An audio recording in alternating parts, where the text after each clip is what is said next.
OBGYN cancers can reach all women. Women who are incredibly attuned with their bodies and women who are ignoring and avoiding their health.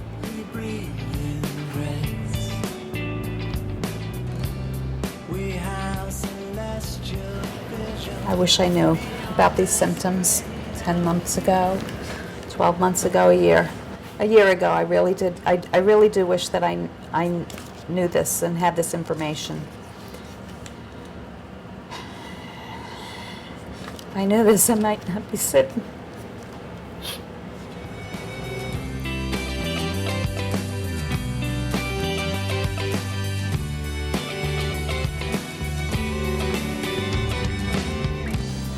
What I think every woman should know, young or old, is I would want them to really understand their bodies, know their anatomy, know how things work normally. So when things are abnormal, they can recognize that early. And if something's different and not right, ask questions and get answers. That's what your doctor is there for. And not even just your doctor, but mom, aunt, sister, community. That's the thing we're trying to encourage. We don't have the diagnostic tests that we need to have for some of these women's cancers. And I want everyone to understand that when you go to the doctor, you're not being tested for everything. You may think you are, but you're not. And that's something that every woman needs to know and take personal responsibility in, and not to ignore her body. For me personally, I was really in shock because I was feeling good. And I shouldn't say I was feeling good. I had stomach discomfort and bloating and symptoms. I didn't know what those symptoms were. You know, do you talk about ovaries, in public kind of thing?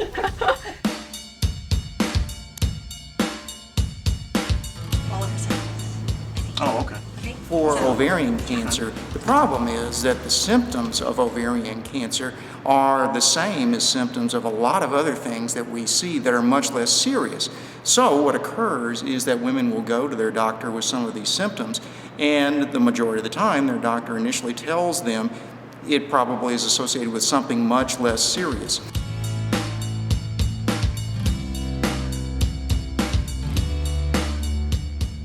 It actually took a year from the start of my symptoms to the day I was diagnosed to discover my cancer. Abnormal bleeding, stomach cramps, bloating, weight gain, weight loss, anything that can be confused with everyday symptoms. The mass was bigger than a basketball that they found inside my stomach, on my ovaries. I'm fighting. And I've been fighting since I found out about it, since 2009. When we catch ovarian cancer early, it's usually because we're lucky or because someone has a lot of pain related to a big mass that's confined to an ovary that prompts evaluation. If something doesn't feel right, ask why. I dismissed a lot of things, blowing it off, thinking I was either coming down with the flu or just gaining weight, when in retrospect what I know now was actually signs of ovarian cancer. You gotta listen to your body, and my body was screaming, it wasn't whispering, and I kept dismissing things.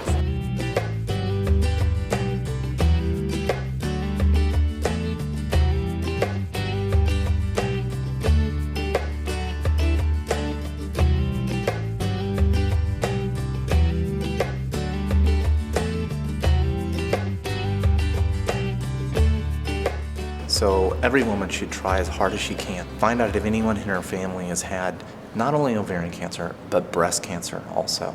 Both those things really increase a woman's risk of developing ovarian cancer, and she may be appropriate to be screened for a genetic predisposition. And that is the most powerful thing that we have to identify those women who should undergo risk reduction surgery, for instance, or even take prophylactic medicines such as birth control to lower risk.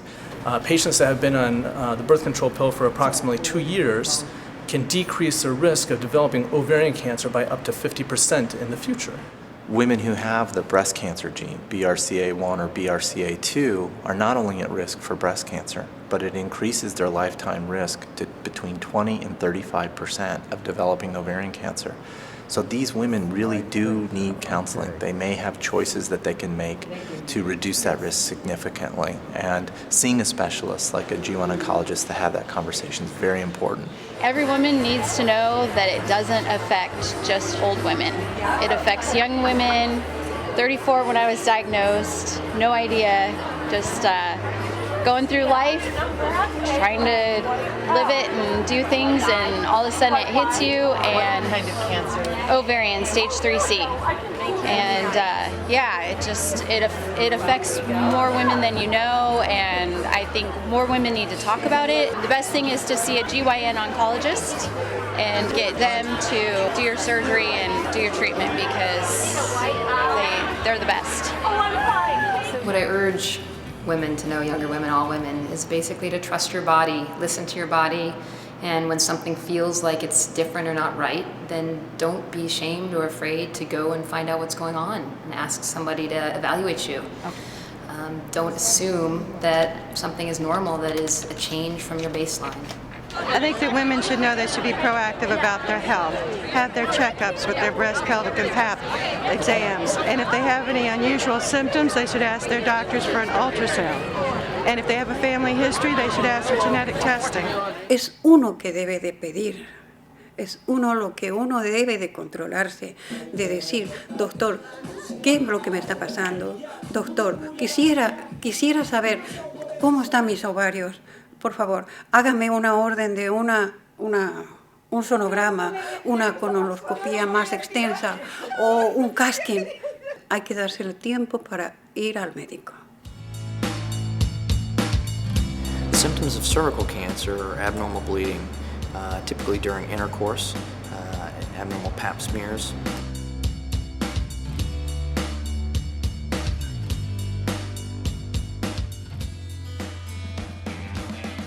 Well, I'm a labor and delivery nurse. I would just say get a pap smear. Get your pap smears. Get a pap smear. It is amazing how many advanced cervix cancers can be prevented by just going in and having your pap smears done. I can't stress this enough.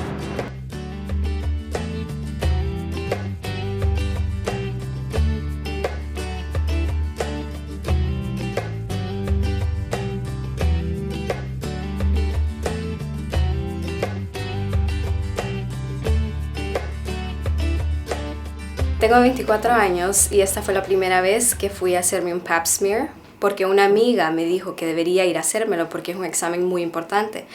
Pero en la cultura latinoamericana uno solo va a hacer el pap smear cuando uno está embarazada o cuando uno siente que algo no está bien en su cuerpo.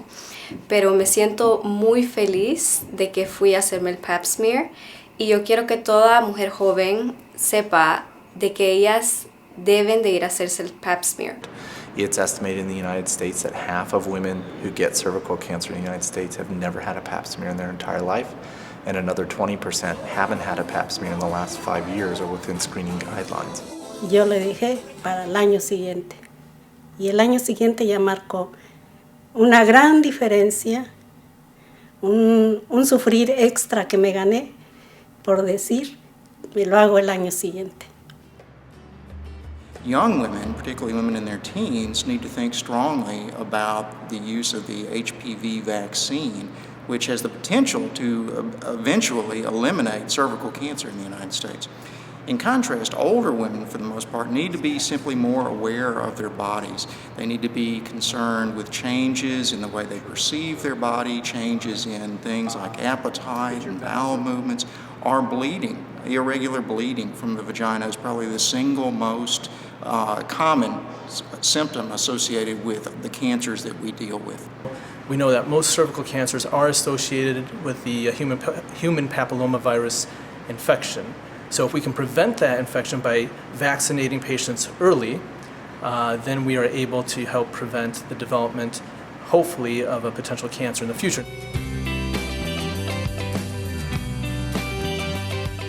And in most women, that's just an infection that you live with. You have no symptoms. You don't even know it exists. But in some viruses, they have a predisposition to actually change those women's cells forever. And because it's silent until cancer is developed, there are no symptoms. Even early cancer often doesn't have symptoms. The only way to know that the virus is there and doing this is with a pap smear. And that's why pap smears are so incredibly important. Cuando lo hice, le dije a mi mamá de que me fui a hacer el pap smear. Estaba un poquito nerviosa de lo que me iba a decir mi mamá, porque otra vez para nosotros solo se va a hacer en ocasiones de emergencia. Entonces le dije a ella que ella debe de ir a hacerse un pap smear También se lo dije a mi hermana y lo van a ir a hacer, así que me siento muy feliz de haberles compartido esta información a ellas.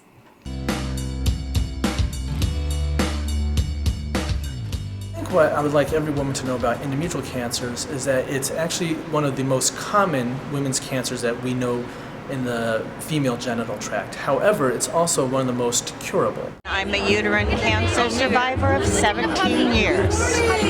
I've had 5 recurrences, and what I want every woman to know is don't ever give up. Uterine cancer is also known as endometrial cancer by a lot of people, and this cancer is usually a disease of older women, that is, women beyond the age of menopause. Most of the time, the symptoms of this are bleeding, vaginal bleeding that a patient hasn't had in a number of years. The woman who has this needs to get that investigated at all costs. We know that vaginal bleeding after the age of menopause is virtually always associated with some pathology.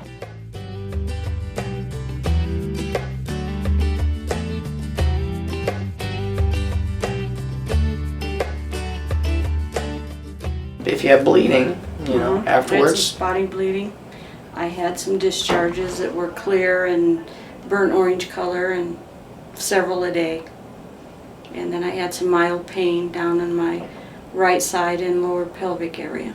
It's about 5% of women who get uterine cancer are premenopausal, and we do see cases in women in their 20s and 30s.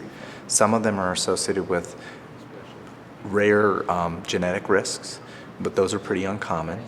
Obesity is the #1 risk factor for developing uterine cancer, and obesity is prevalent in women under the age of 50. So women who don't ovulate regularly, meaning they don't have regular menstrual periods, they go months without a period, then have very heavy periods, or they have more than one period per month, those are warning signs, particularly in heavier women, that she might be at risk for developing uterine cancer. If you're going through that perimenopausal period and you're having strange bleeding, go get checked out. Maybe it's just another period hanging on, maybe it's not. And those are the kind of things that can really save lives. What I want women to know is that if something doesn't feel right with their bodies for 2 weeks or longer, I want them to make an appointment and go to the doctor and demand that that doctor do the testing that they think is needed to figure out what is wrong with their bodies. They owe it to themselves and they owe it to their friends and family. No one's comfortable talking about their vagina. No one's, talk about your vagina, no one's comfortable doing that. Talk about an itchy vagina? Hell no. No one wants to say I have an itch in my vagina, So yeah, I think that you also have to be willing to let your guard down and realize, okay, there's something funny about talking about women's private parts, Vaginal cancer is one of the rarest forms of gynecologic cancers. However, it is also very important to know the warning signs and symptoms.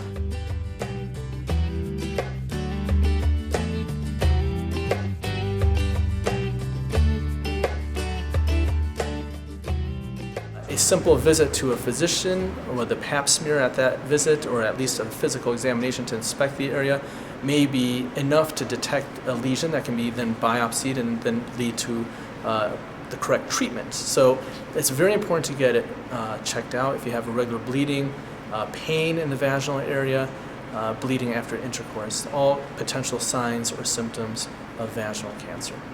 There's nothing to be ashamed about looking down at your vagina or your vulva, asking for someone to check this out.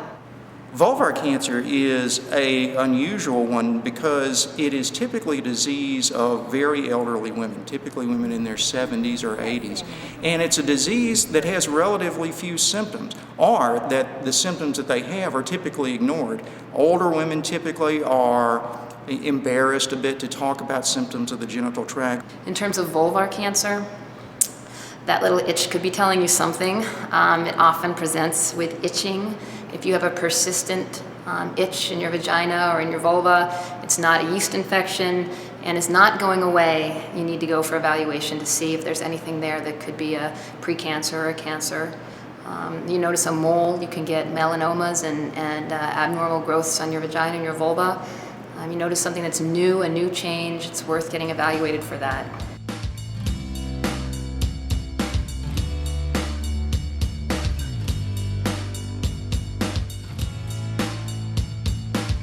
It went from 2002 to 2012 for someone really knew what was going on with me. So I've been in pain for 10 years. Don't be afraid to find out what's wrong, because if we can catch it early, we can cure it early. And you can go on and live a beautiful, happy, long life. I had a 3-year-old and a 5.5-year-old when I was diagnosed. And so there's not a whole lot that they remember from before. So as long as I can continue to do the mommy things, they're happy. In the beginning, when all of this first started, I almost felt like I wasn't allowed to say, oh, well, we'll do that, like next year, because I didn't know if next year was going to be here. So now, I don't have to feel that way.